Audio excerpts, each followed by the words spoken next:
Vamos a hablar hoy un tema. Sabéis que prediqué la semana pasada que Dios es un Dios de terminar cosas, ¿no? De empezarlas y terminarlas. Pues yo comencé en Mateo y vuelvo a Mateo. La conciencia me ha aclamado. No, tenemos este mensaje de Jesús tan importante. Seguramente la única...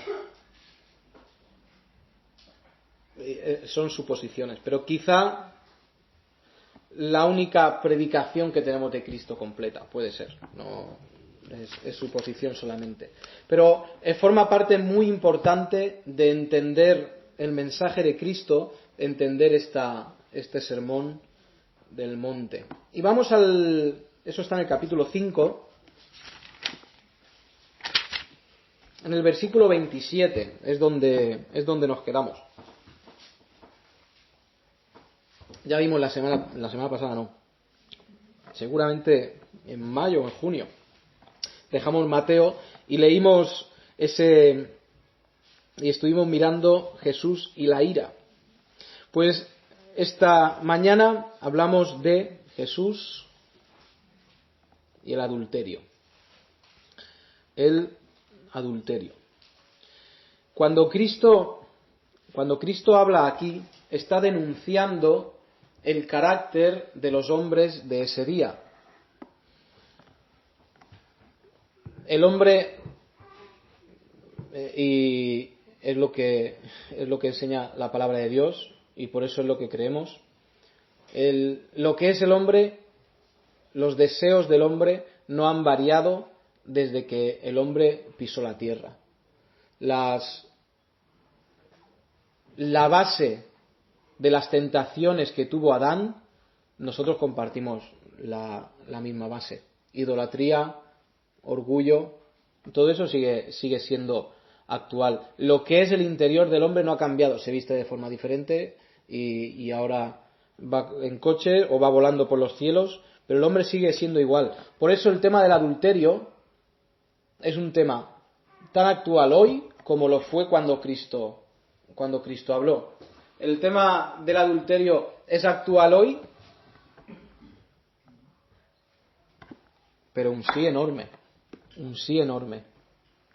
porque vivimos en una sociedad que, movida por sus deseos,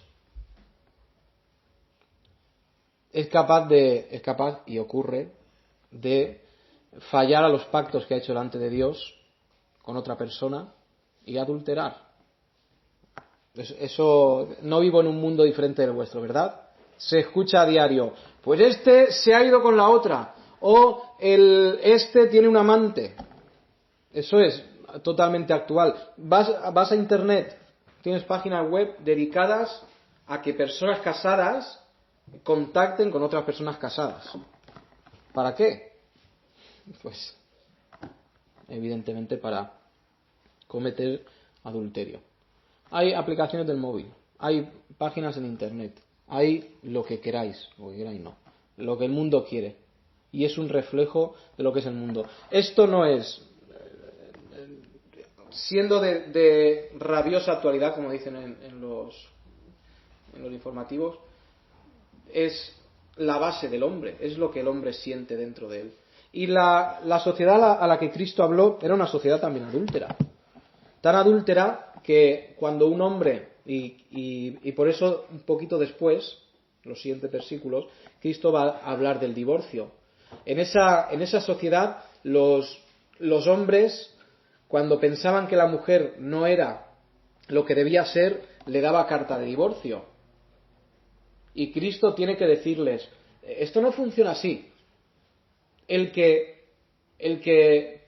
da a otra persona carta de divorcio porque quiere irse con otra persona, lo que está haciendo es adulterar y hacer que la otra persona adultere también.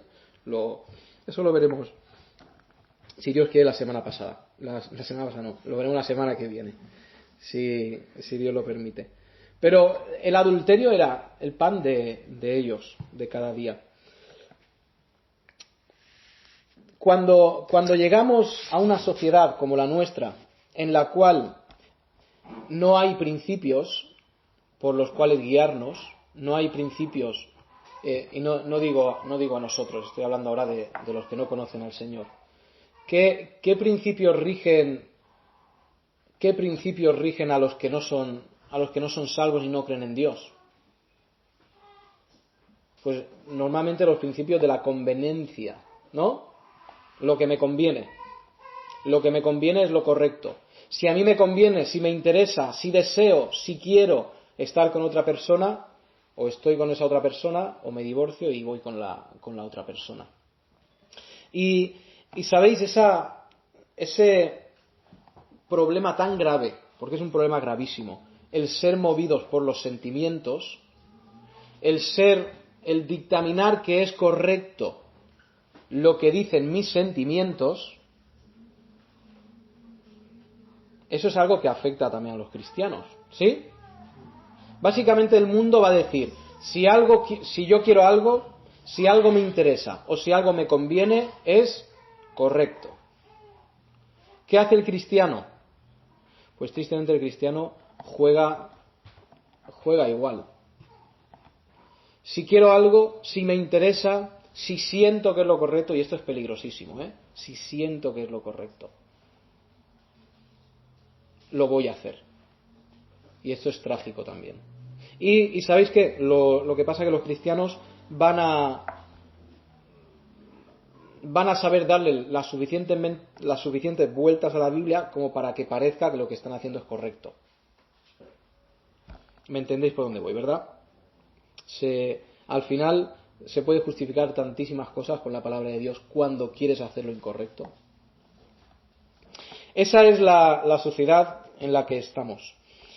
Tengo 3 puntos de esta mañana. Primero, ¿qué será el adulterio? Segundo, ¿qué estaba enseñando Cristo sobre el adulterio? Y tercero, Dios. ¿Qué ha hecho Dios en nuestra vida? Voy a empezar por el adulterio. Dice ahí, fíjate, ni siquiera hemos leído el texto. Voy a leer estos 4 versículos y comenzamos. Oísteis que fue dicho, no cometerás adulterio. Pero yo os digo que cualquiera que mira a una mujer para codiciarla, ya adulteró con ella en su corazón. Por tanto, si tu ojo derecho te es ocasión de caer, sácalo y échalo de ti, pues mejor te es que se pierda uno de tus miembros y no que todo tu cuerpo sea echado al infierno. Y si tu mano derecha te es ocasión de caer, córtala y échala de ti, pues mejor te es que se pierda uno de tus miembros y no que todo tu cuerpo sea echado al infierno. Cuando empieza con ese versículo 27 diciendo, oísteis que fue dicho, no le está quitando. A eso nosotros nos suena a esa forma de expresión nos suena a alguien dijo por ahí, pero ¿qué está citando Cristo? La ley, los 10 mandamientos, si no me equivoco, el 7º mandamiento. No cometerás adulterio. Y sabéis, a nivel teológico, esa ley es seguramente la más sencilla de interpretar. ¿Por qué? Porque no hay grandes profundidades teológicas. El adulterio es adulterio, así de sencillo. Pero Cristo nos va a decir algo aquí que sorprendió a los fariseos y nos sorprende a nosotros también. No cometerás adulterio, así de sencillo lo decía la ley. Adulterio es, tengo aquí la definición,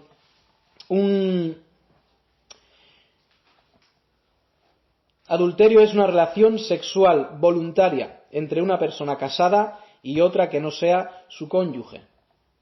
¿De acuerdo? Repito. Relación sexual voluntaria entre una persona casada y otra que no sea su cónyuge.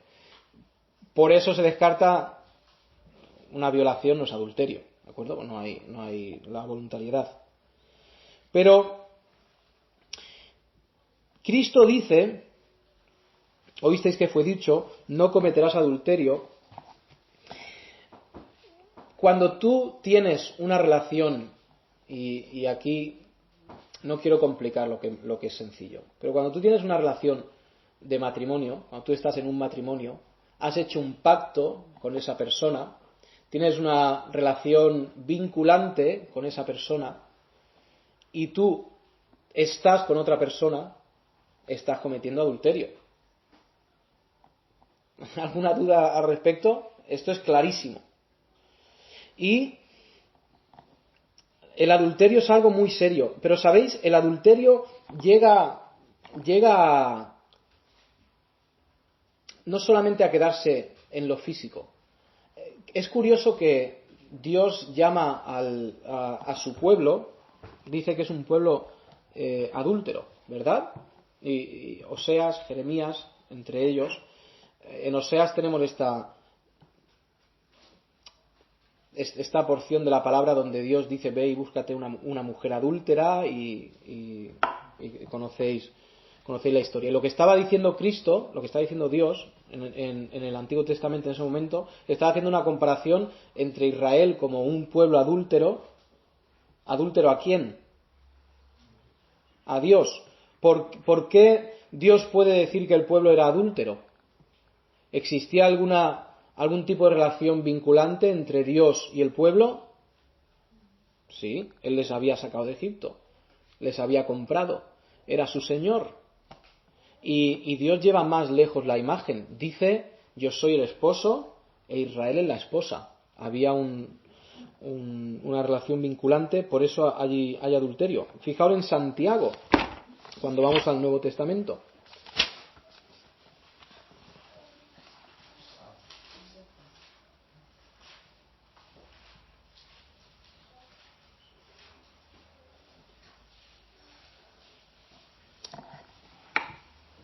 Santiago 4, fijaos qué interesante, no, qué triste como habla ahí.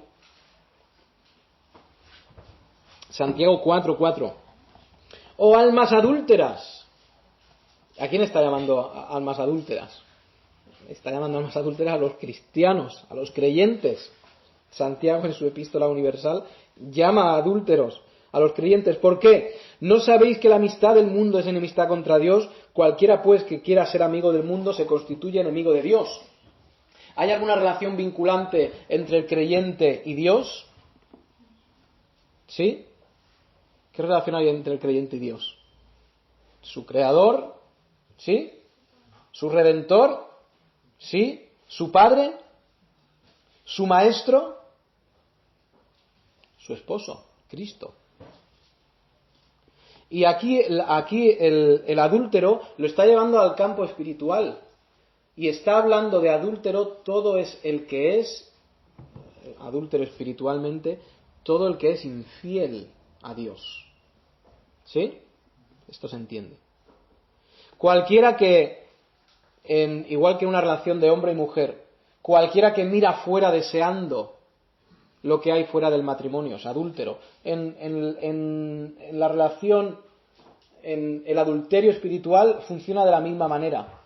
Cuando Dios te ofrece una serie de cosas y tú con el rabillo del ojo estás mirando y deseando lo que hay fuera de lo que Dios te ofrece. Eso es adulterio espiritual delante de Dios. Infidelidad a Dios. El adulterio está basado en el engaño. El adulterio está basado en la mentira. Engañar, mentir. El adulterio está basado en el deseo carnal, que el deseo carnal, cuando nosotros somos movidos por la carne, es cuando entra el pecado. La tentación viene, coge el deseo y el deseo realiza el pecado. Y ahí eso es adulterio espiritual.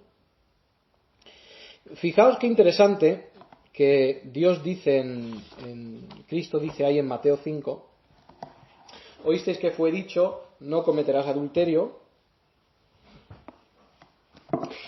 Pero, y esto es muy importante, estas palabras, estas palabritas que las leemos sin apenas darle mucha importancia, son muy importantes. Principio del versículo 28. Pero yo os digo, ¿por qué tiene tanta importancia esas palabritas? Porque Cristo está haciendo algo que es impensable. Cristo está poniendo su voz al mismo nivel que la voz de ¿quién? Esto es gordísimo, ¿eh? Esto es gordísimo. Si Cristo fuera un hombre normal, un gran hombre, sí, con grandes principios, pero no Dios, esto no lo puede hacer. Ninguno de nosotros puede decir, la Biblia dice, pero yo os digo, madre mía, eso sería para cerrar la iglesia e irnos a casa.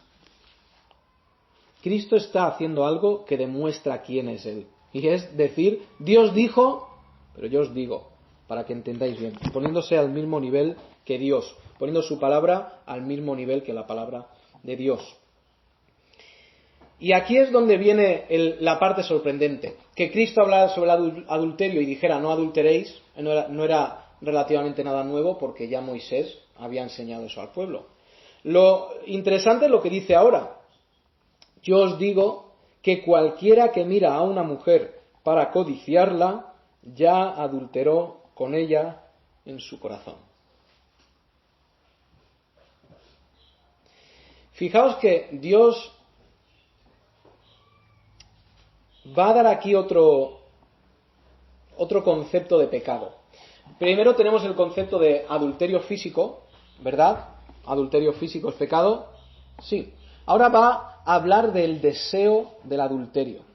Y va a poner el deseo de hacer lo malo al mismo nivel que haberlo hecho de verdad. Y ¿sabes? Esto nos mete en un problema gordo, ¿eh? Esto nos mete en un problema gordo porque nosotros puede ser que por miedo a las autoridades, por miedo a entrar en la cárcel, puede ser que no hayamos matado a nadie, pero que nadie haya matado a nadie, vaya, estaría bueno. Pero puede ser que nunca hayas deseado, yo siempre hablo de ver una televisión en el Carrefour y salir corriendo con la televisión, ¿no? Me parece da igual. Iba a decir un pecado gracioso, no, ni mucho menos. Quiero decir una imagen graciosa. Pero ahí nos metemos en un problema gordísimo porque nosotros puede ser que no lleguemos nunca a efectuar físicamente un pecado, pero sí a desearlo. ¿Sí? Tú has deseado,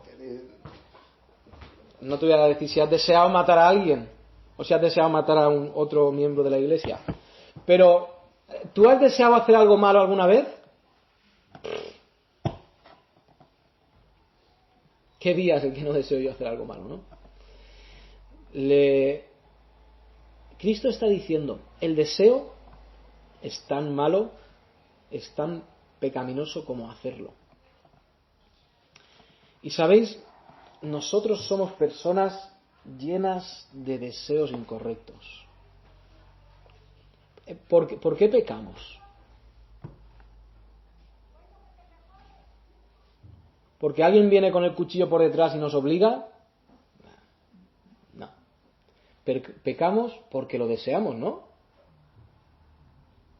Y luego cuando hemos cometido el pecado, vamos delante de Dios, y es lo que debería pasar, vas delante de Dios y dices, Señor, perdóname, lo siento, he caído en esto, ayúdame a levantarme. Y 7 veces se levanta el justo, no dice la palabra de Dios, pero el justo es un número simbólico, porque el justo se levanta a veces 7 veces en un solo día, porque cae 7 veces en un día. Pero el justo es el que se levanta y el que, a pesar de lo que le empuja su carne, desea hacer la voluntad de Dios.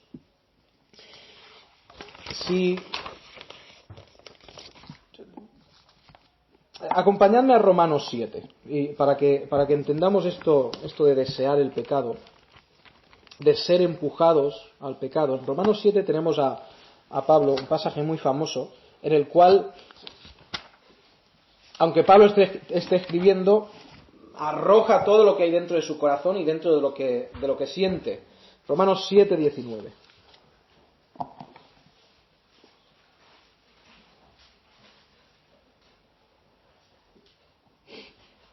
Un poquito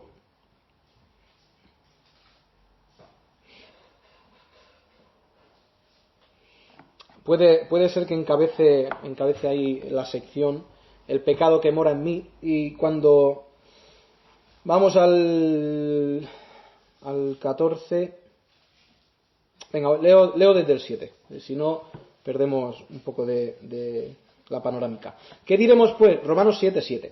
¿Qué diremos pues? ¿La ley es pecado? En ninguna manera. Pero yo no conocí el pecado sino por la ley, porque tampoco conociera la codicia si la ley no dijera no codiciarás. Mas el pecado, tomando ocasión por el mandamiento, produjo en mí toda codicia, porque sin la ley el pecado está muerto. Y yo sin la ley vivía en un tiempo, pero venido el momento, el pecado revivió y yo morí.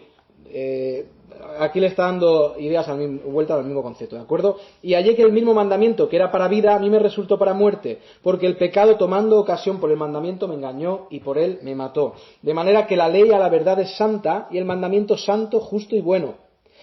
Luego, lo que es bueno vino a ser muerte para mí, en ninguna manera, sino que el pecado, para mostrarse pecado, produjo en mí la muerte por medio de lo que es bueno, a fin de que por el mandamiento el pecado llegase a ser sobremanera pecaminoso. Porque sabemos que la ley es espiritual, mas yo soy carnal, vendido al pecado. Porque lo que hago no lo entiendo, pues no hago lo que quiero, sino lo que aborrezco, eso hago. Fijaos, Pablo está diciendo, mi carne,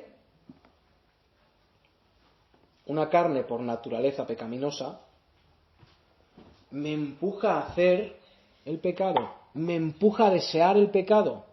Y es la realidad con la que vivimos. Mientras estés en tu cuerpo, vas a sentir la tentación. Es así. La tentación se va a aprovechar de ese deseo y va a provocar el pecado. Versículo 16. El 15. Porque lo que hago no lo entiendo, pues no hago lo que quiero, sino lo que aborrezco, eso hago. Deberíamos llegar al punto de Pablo. Aquí Pablo no está diciendo, o lo que está diciendo aquí Pablo lo voy a poner en positivo. Lo que está diciendo Pablo es, yo aborrezco el pecado, pero mi carne me lleva a pecar. Es lo que está diciendo. ¿Qué diferencia hay con nosotros? Pues el que no es maduro en Cristo no es como Pablo, que él aborrecía pero pecaba. El que no es maduro en Cristo, el que no es movido por el Espíritu Santo, el que no está lleno del carácter de Dios,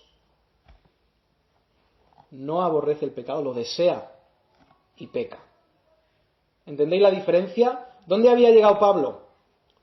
A aborrecerlo, pero la carne le impulsaba, porque no llegó a ser perfecto. Ninguno llegaremos a ser perfectos en esta tierra. El primer punto es el punto en el que nosotros encontramos el problema. Desear el pecado, desear hacerlo. Y cuando nosotros deseamos hacer un pecado, pero no lo hacemos, Dios ya ha dicho, Cristo ya dijo, estás pecando. Ahora, fijaos, que Cristo nos está enseñando aquí dos tipos de pecado, el que se hace y el que se desea, físico y el intangible, por decirlo así. ¿Cómo podríamos no desear el mal? ¿Cómo podríamos no desear el mal? ¿Cómo podríamos llegar a decir como Pablo, aborrezco lo que hago? Esto de sentirse movido por el cuerpo a pecar, esto no es nuevo tampoco. Habéis escuchado de los ascetas, del ascetismo. Estos eran los que, para subir su parte espiritual, castigaban su lado físico. ¿Sí? Y esto viene de muy antiguo. En las religiones mayoritarias sigue existiendo ese concepto asceta. En la Iglesia Católica hoy en día existe en el tema de penitencias, existe el tema de autoflagelaciones, un grupo que todos habéis escuchado por lo menos, que se llama el Opus Dei. Ellos tienen un sistema de autoflagelación, de penitencia y de una serie de cosas para castigar el cuerpo, para que el espíritu suba.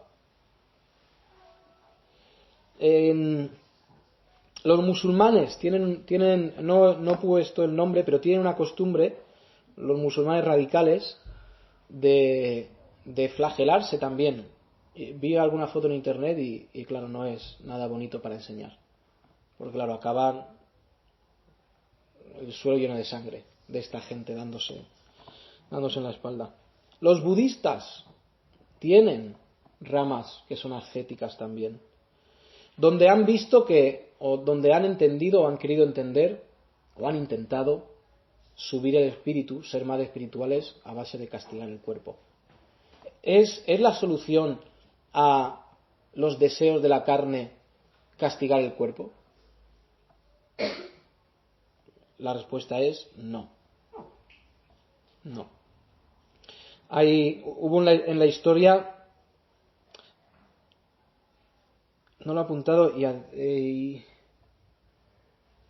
es la orden, era una orden que surgió en 1200 por ahí, la orden de los flagelarios o algo así, no tenía que haberlo apuntado, pero solamente por curiosidad.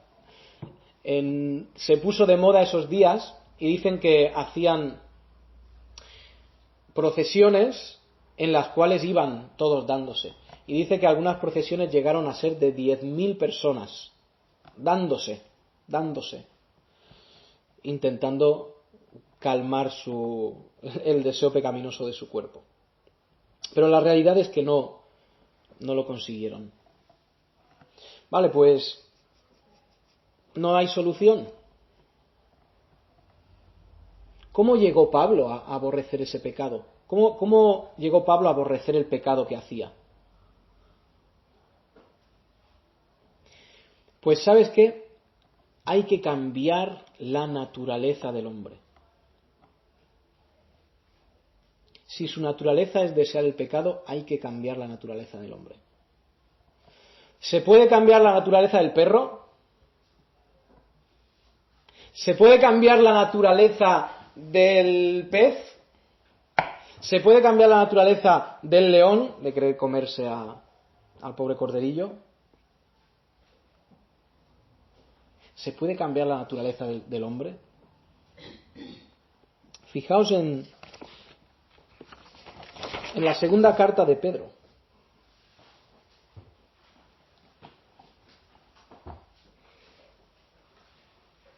Capítulo 1.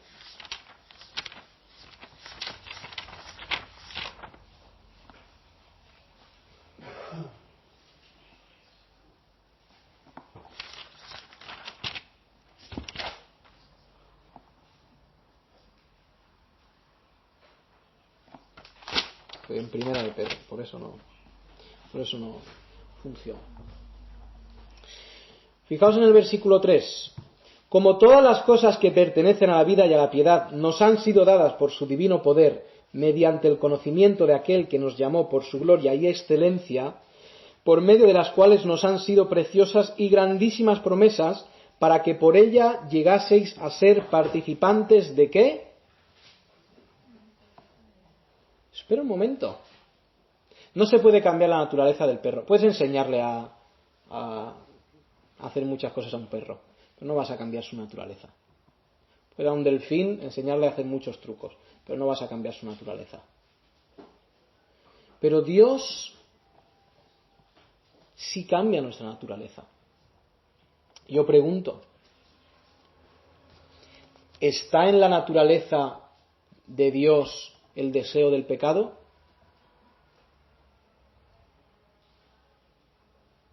¿Dios está en el cielo aguantando para no hacer que caiga un rayo sobre Gorka?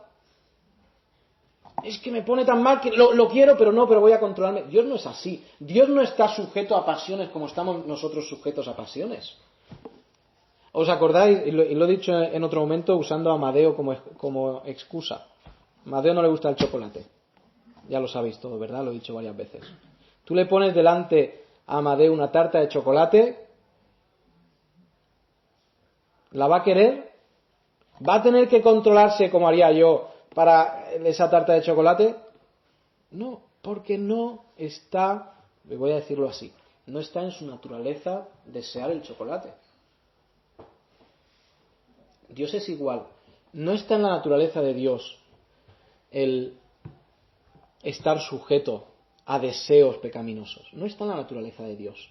Y Dios lo que ha querido hacer con nosotros era hacernos participantes de esa misma naturaleza. ¿Cómo hace Dios participante al hombre de su naturaleza?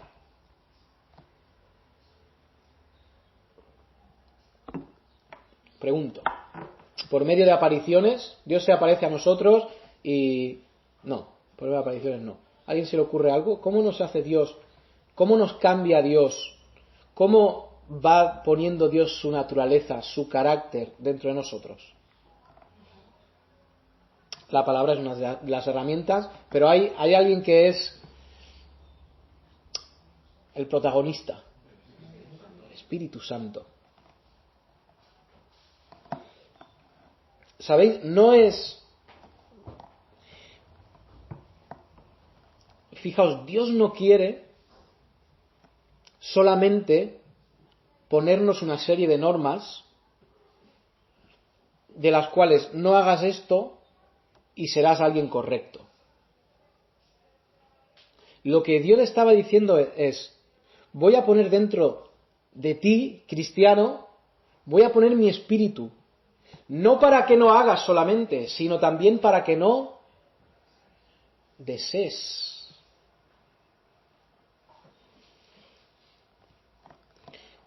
Por eso la solución a una vida de pecado no es estrategias, como por ejemplo la flagelación. La solución a una vida de pecado es ser más lleno del Espíritu Santo. ¿Cómo se llega a eso? Orando más, leyendo más, alabando más. Así es como se llega a ser participante de esa naturaleza. Pero fijaos en Mateo, porque Cristo no se queda aquí.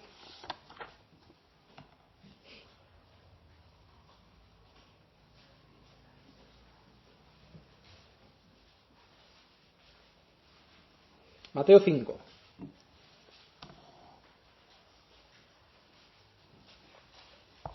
Mateo 5, 29.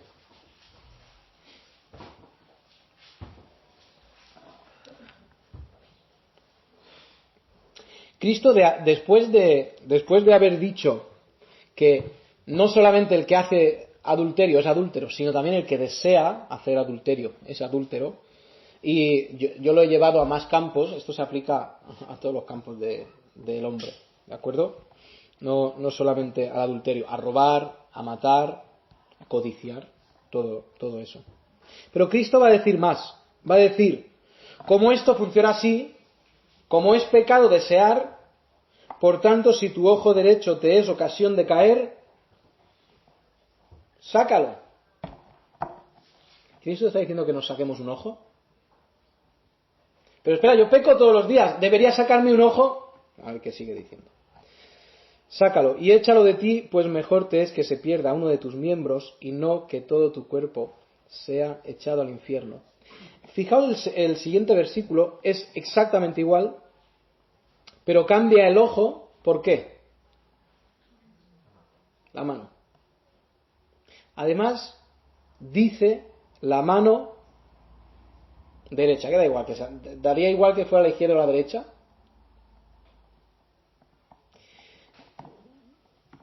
Y Cristo aquí dice dos cosas. Dice, el deseo es malo y la acción es mala.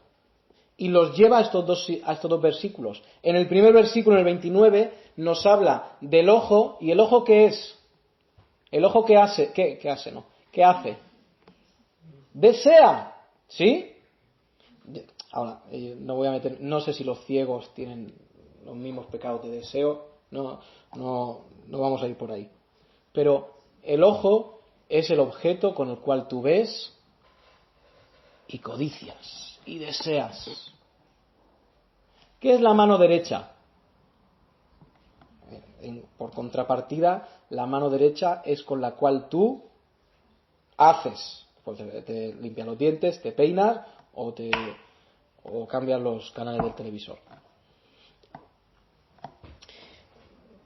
Está hablando de una generalidad, ¿de acuerdo? Si eres zurdo, esto se te aplica igual. Lo que está diciendo Cristo es: quita de tu vida cualquier cosa que te haga desear lo incorrecto, quita de tu vida cualquier cosa que te haga hacer lo incorrecto. Va a ir en esas dos direcciones. Y sabéis, puede ser que en tu vida tú tengas la madurez de quitar cosas que te empujan a pecar. Igual tienes un amigo del mundo que es un borracho y siempre te está diciendo: ven y bebe, que esto es fabuloso, ven y bebamos juntos, ya verás qué guay, ya verás qué bien lo vamos a pasar. Y esa persona te empuja a hacer un pecado. ¿Qué dice la palabra de Dios? Quítalo. Porque es tan grave el pecado y no lo queremos, lo repudiamos de una manera que cualquier cosa que nos empujara a hacer el pecado, fuera amigo o lo que sea. Pero tenemos en el otro sentido también. Y aquí es donde quizá es más complicado. Porque está diciendo: quita de tu vida cualquier cosa que te haga desear el mal. Sabéis que yo no soy, o intento no ser, extremista. Creo que la madurez cristiana está en el equilibrio de entender las verdades de Dios. Pero creo que lo que entra por el ojo, a veces no le damos la importancia que tiene.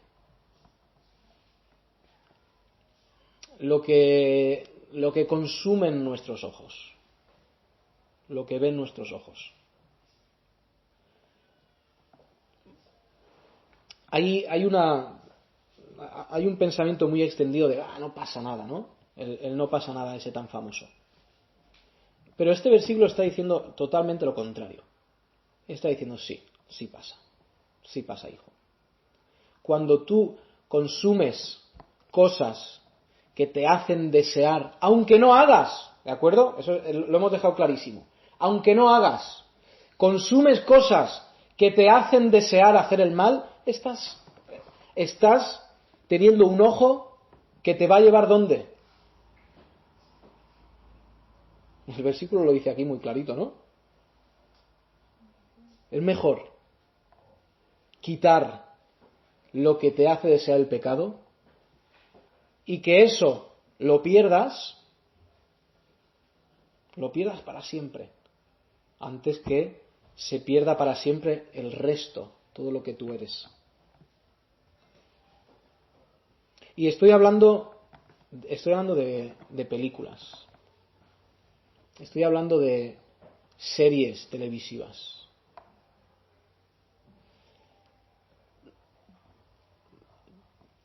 Quizá en el futuro veamos el daño que ha hecho que nuestros jóvenes consuman películas. Y a ver cómo digo esto. Las películas románticas son muy bonitas, ¿verdad? Algunos incluso lloramos cuando acaba la película romántica. Pero sabéis, las películas románticas se basan en lo que yo siento. Y cuando a un adolescente... No tenemos adolescente de esta mañana, mira qué bien, así hablo con más libertad. Hablo para los padres. Sí, está ahí Mireia. Seguro que se me escapa alguno más. Pero no escuchen Mireia, esto no. Escucha atentamente. Cuando cuando en una película se da el mensaje de ese chico es lo mejor que te puede pasar en el mundo, te va a dar la felicidad, va a llenar tu vida, vale la pena dejar todo por escaparte con él. Y nosotros decimos, qué historia más bonita, ¿no? Pues es preciosa, la historia del amor. Estamos enseñando a los adolescentes, guíate por tus sentimientos. Lo correcto, espera un momento, lo correcto, bueno, lo que es correcto no importa. Tú haz lo que te dice tu corazón. Es Disney Channel, no lo veáis Disney Channel. Funciona así. Lo que yo siento, lo que me llena, lo que me completa, lo que me hace sentir. Y engañamos a una generación diciéndole lo correcto es lo que diga tu corazón. ¿Sí? Así es. ¿Y qué deseos se ponen en un joven que consume esta clase de material? Quiero encontrar a ese príncipe azul. Hay una persona la cual te va a completar, la cual tienes que buscar. Y llenamos a los jóvenes de basura, porque eso es basura. Porque la Biblia dice es obedece. Y la Biblia dice a los jóvenes, le dice a Timoteo, tú que eres joven, sé ejemplo. Pero Israel, estoy en la edad de hacer las tonterías. Dicen, no, estás en la edad de ser un ejemplo a los demás.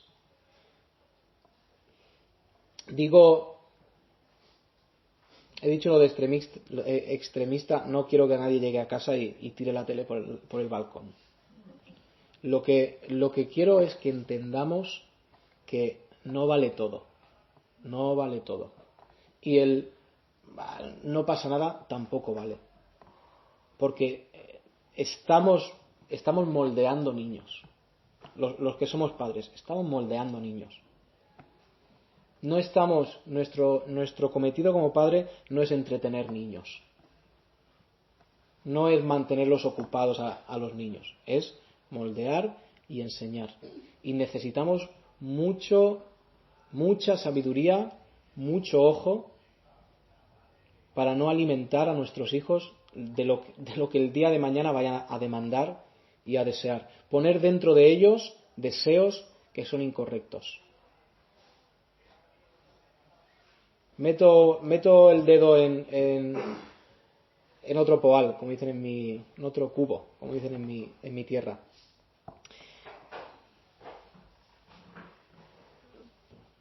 Cuando consumimos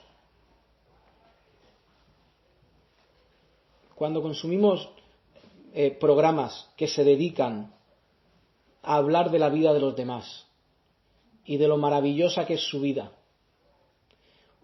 y de los 40 novios tan guapos que ha tenido, o de las pedazos de vacaciones que se ha metido en Ibiza o en Mallorca. Mallorca también es un muy buen sitio. Raquel lo sabe, buen sitio Mallorca. ¿Qué deseo estamos poniendo dentro de nosotros? Ay, si yo tuviera. Ay, si yo tuviera. ¿Qué vida tienen? ¿Y sabéis qué? No quiero ninguna vida de esas. Ninguna vida de esas. Absolutamente ninguna. Me da igual la revista que me traigas y lo guapo que sea el tío. No quiero vidas de esas ninguna.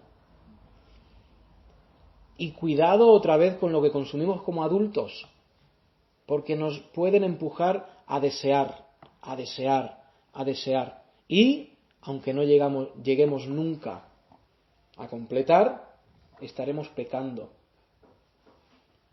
Y sabéis, y termino con esto,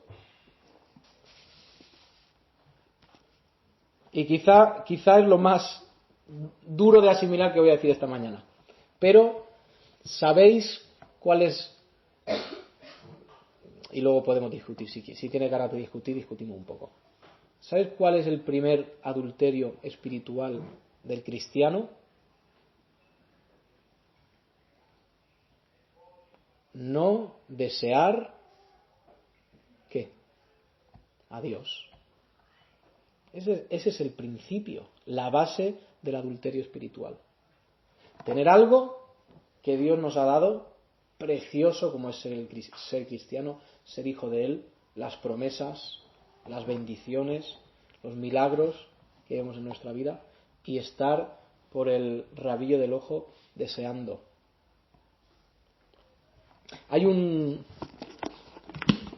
Hoy he hablado mucho de televisión, ¿no? Venga, pues termino con un anuncio de la tele. ¿No habéis visto el anuncio de la tele que dice, no estoy animando a nadie a ver la tele, ¿vale? Pero que dice, mirar a tu compañero nuevo de trabajo no es infidelidad? ¿Os suena? Y está anunciando un banco, ¿no? Llama la atención, está anunciando un banco. Y está diciendo, si vas a preguntar por los préstamos de no sé qué banco y no es tu banco, no es infidelidad. Pero mirar a tu compañero nuevo de trabajo y sale una escena, una persona mirando así, no es infidelidad. Es infidelidad. Porque es desear lo que no tienes. Y es necio cuando el cristiano